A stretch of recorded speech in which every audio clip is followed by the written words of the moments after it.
नमस्कार मित्रांनो, मी अनिल ताथोड आणि तुमचं स्वागत करतो माझ्या या यूट्यूब मंचावर। मित्रांनो, नुकत्याच झालेल्या विधानसभा निवडणुकीत महाविकास आघाडीचा मोठा पराभव झाला। तसेच तेवढाच मोठा विजय हा महायुतीला मिळाला। आता राजकीय वर्तुळात अशा चर्चा रंगल्या की जर महाविकास आघाडीने उद्धव ठाकरे यांना जर मुख्यमंत्री पदाचे आपले उमेदवार म्हणून जर घोषित केले असते तर याचा फायदा हा महाविकास आघाडीला झाला असता।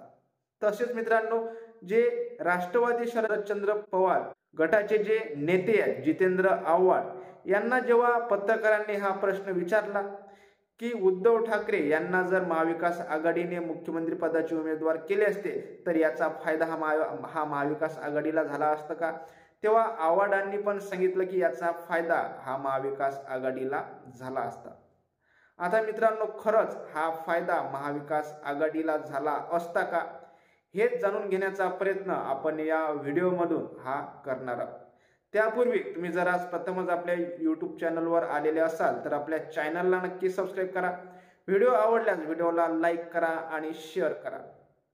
मित्रांनो, महाविकास आघाडीने जर उद्धव ठाकरे यांना जर आपला मुख्यमंत्री पदाचे उमेदवार म्हणून घोषित केले असते तर जे ठाकरे ब्रँड आहे याला मोठी ताकद ही भेटली असती आणि ठाकरे यांनी आणखी उत्सुकतेने आणि आणखी प्रभावीपणाने हा महाविकास आघाडीच्या संपूर्ण तिन्ही पक्षांचा मित्रांनो प्रचार केला असता आणि त्यांना प्रचारात मोठी लीड ही मिळाली असती।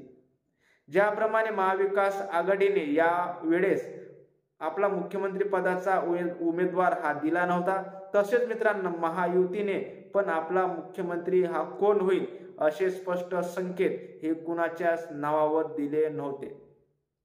आता जर अशा वेळेस जर उद्धव ठाकरे महाविकास आघाडीचे मुख्यमंत्री पदाचे जर ते दावेदार असते तर हा सामना थेट उद्धव ठाकरे विरुद्ध देवेंद्र फडणवीस आणि एकनाथ शिंदे असा झाला असता आणि उद्धव ठाकरे हे मुख्यमंत्री पदाचे उमेदवार आहेत म्हणून लोकांची सहानुभूती आणि लोकांची साथ ही उद्धव ठाकरे यांना मिळाली असती। त्याचप्रमाणे मित्रांनो, यावर्षी लोकसभा निवडणुकीही पार पडली आणि या लोकसभा निवडणुकीत शिवसेना असेल, काँग्रेस असेल आणि राष्ट्रवादी असेल या तिन्ही महाविकास आघाडीतील घटक पक्षांनी जे एकी करून निवडणूक लढवली ती त्या एकी आपल्याला विधानसभेत पाहायला मिळाली आणि ही एकी आपल्याला न पाहायला मिळण्याचे कारण म्हणजे मुख्यमंत्रीपद।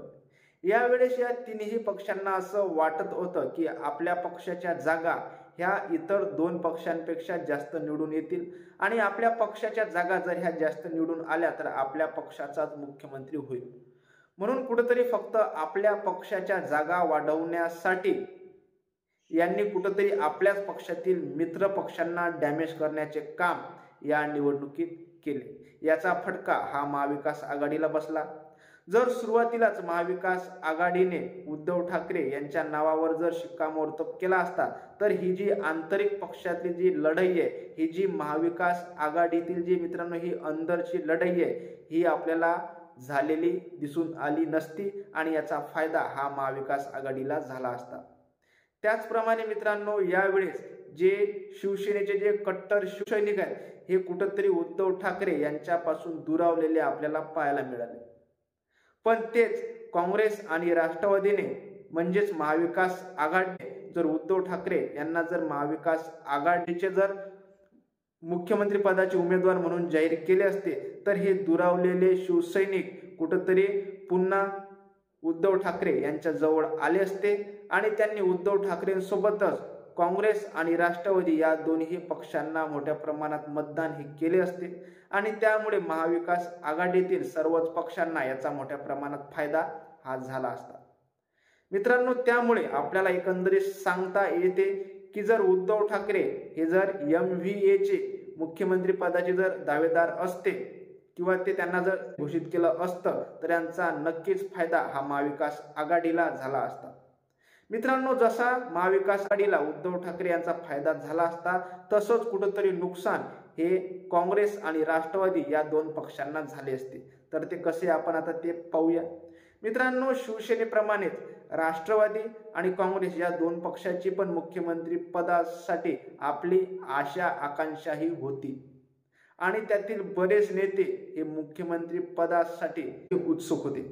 ज्याप्रमाणे काँग्रेसमध्ये आपल्याला नाना पटोले असतील, बाळासाहेब थोरात असतील, असेच मित्रांनो बरेचसे आहेत की जे मुख्यमंत्री पदासाठी काँग्रेसमधून उत्सुक होते. तसेच मित्रांनो ही उत्सुकता राष्ट्रवादीमध्ये पण होती.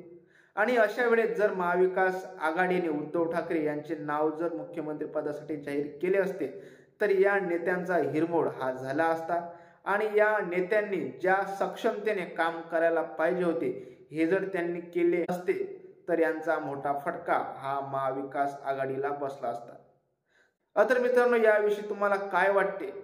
उद्धव ठाकरे हे जर महाविकास आघाडीचे मुख्यमंत्री पदाचे दावेदार असते तर त्याचा फायदा महाविकास आघाडीला झाला असता की याचं नुकसान झालं असतं हे तुम्ही तुमच्या शब्दात आपल्या कमेंटच्या माध्यमातून नक्की कळवा. धन्यवाद.